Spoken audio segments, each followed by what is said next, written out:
Pada Meet Master kali ini, kami akan berbagi cerita tentang keseruan di HelloFest 14. Acara ini dimeriahkan dengan berbagai kegiatan dari mulai movie screening, awarding, dan seminar. Yuk kita ketemu dengan salah satu pembicaranya, yaitu Liza Palevi. Sebelum menjadi sutradara film panjang, Riza memulai karirnya dengan membuat banyak film pendek. Film pendek berjudul Makmum memenangkan penghargaan dari HelloFest 11 dan kemudian diangkat menjadi film layar lebar. Film Makmum juga tayang hingga ke Malaysia dan Brunei. Ini dia sharing seru dari Riza Palevi untuk HelloFest 14. Ini adalah 4 hal yang biasanya aku lakukan untuk mencari ide cerita. Karena ide cerita itu hal yang pokok ya dalam sebuah film. Film itu media penyampaian pesan, dan pesan itu pasti digulirkan lewat cerita. Kalau ceritanya jelek, jangankan orang mau mengerti, mau nonton aja mungkin belum tentu mau. Ini sedikit sharing aja 4 hal yang aku lakukan untuk mencari ide cerita itu. Yang pertama adalah cari referensi sebanyak-banyaknya. Sebagai orang yang ingin bikin film, ya harus nonton banyak film. Dan kita jangan sampai mengkotak-kotakan film. Dalam artian, ya kita nonton semuanya, semua film. Karena semakin banyak film yang kita tonton, referensi kita akan semakin meningkat, dan kepekaan kita terhadap suatu film juga akan semakin meningkat. Gak terbatas oleh genre juga. Jadi walaupun aku suka nonton film horor dan bikin film horor juga, tapi aku juga nonton yang lain-lain gitu. Ya baik drama, ya film perang gitu, film panjang, film pendek, mau yang fiksi, mau yang dokumenter, semuanya ditonton. Karena ya selain menambah referensi, kita juga pasti akan dapat insight juga dari sana. Nah, ketika lagi stuck bingung mau bikin cerita seperti apa, ya tinggal kita ulik-ulik lagi aja.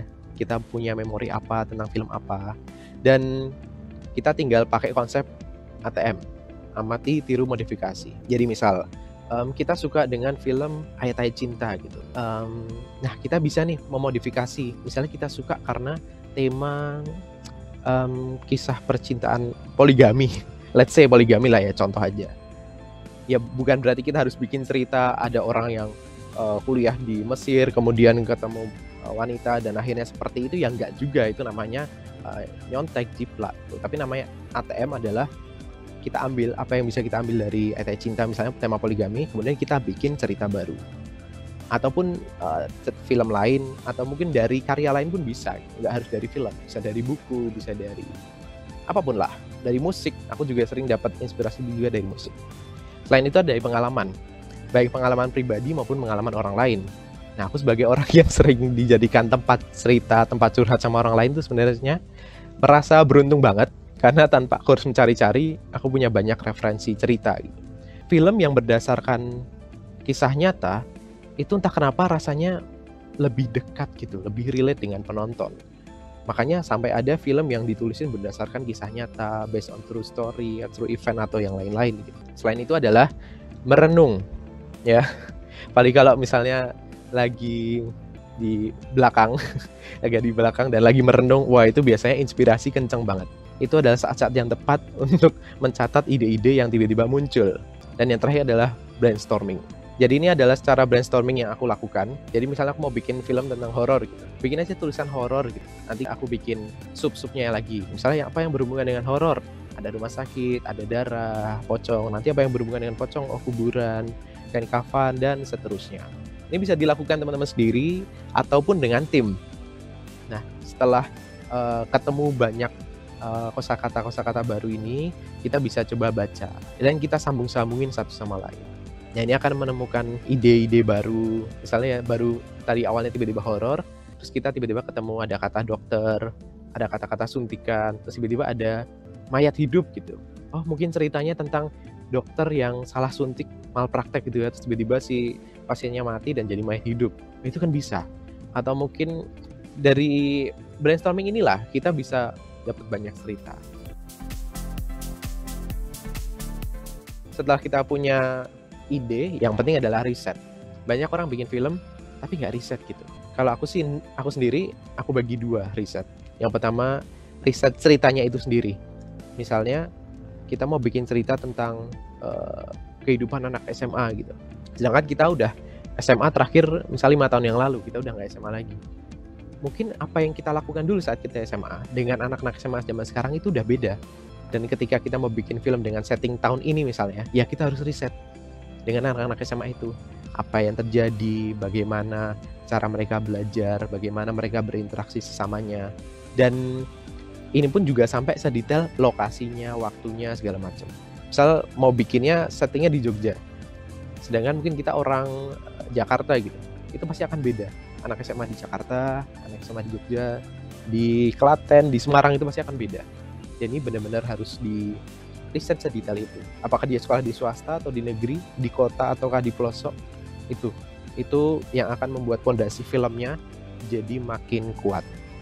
Dan yang kedua adalah riset cerita kita sendiri. Sebenarnya cerita kita itu sebagus apa sih? Konfliknya semenarik apa? Itu kita bisa share ke orang-orang yang kita percaya. Dan aku saranin sih di beda-beda circle ya. Jadi misal ke tim kita sendiri, tim film, bisa ke teman-teman kampus kita mungkin, teman-teman sekolah, tetangga, saudara, dan di mana-mana. Itu gunanya buat apa? Ya buat ngetes sejauh mana cerita kita bagus, sejauh mana cerita kita menarik. Beberapa kali ketika mau bikin film atau mungkin mau ikut suatu lomba pitchingan gitu, aku sering banget bikin banyak ide cerita. Let's say mungkin 10-15 gitu ya. Kemudian aku share ke teman-teman. Mana kira-kira dari 10 atau 15 ini yang paling menarik? Nanti dari sebanyak itu diseleksi misal jadi 10. 10 aku bikin sinopsis, kemudian nanti aku sebar lagi mana yang lebih menarik. Mungkin nanti akhirnya jadi 5. Nah dari 5 ini barulah nanti aku sama tim diskusi mana yang akan kita ambil. Karena kita juga pilih pun juga berdasarkan riset gitu, berdasarkan data.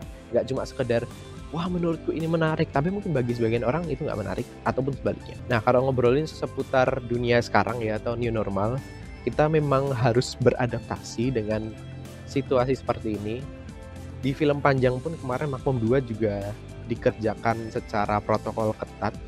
Walaupun aku sendiri memang nggak ikut syutingnya, aku mantau aja dari media sosial.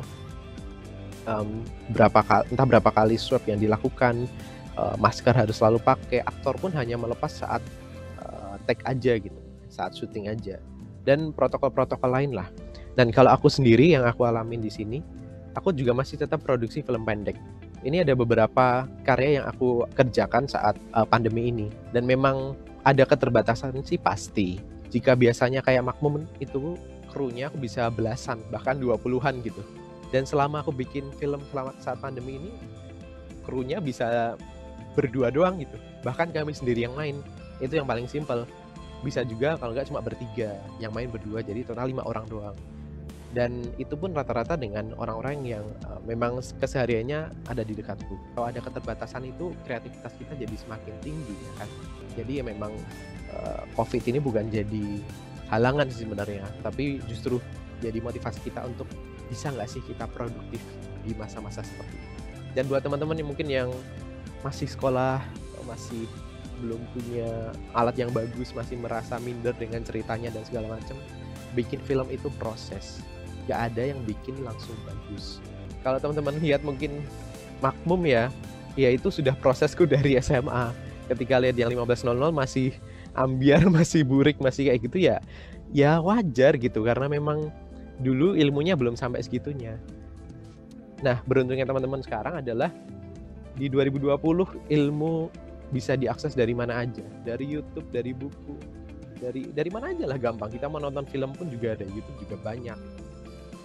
Dan ya itu, nggak ada alasan buat nggak bikin film, bikin aja. Setelah bikin, kita evaluasi apa yang kurang, kita bikin lagi, perbaikin lagi, dan seterusnya.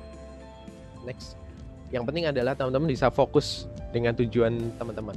Mau jadi apa? Kalau mau jadi filmmaker yang seperti apa? Mau jadi sutradara kah, produser kah, penulis naskah kah, atau apa? Nah, silakan belajarnya difokusin lagi, dan nanti lama-lama pasti akan ketemu jalannya. Temukan kisah seru lainnya di channel YouTube Hello Motion. Jangan lupa untuk subscribe, like, and comment.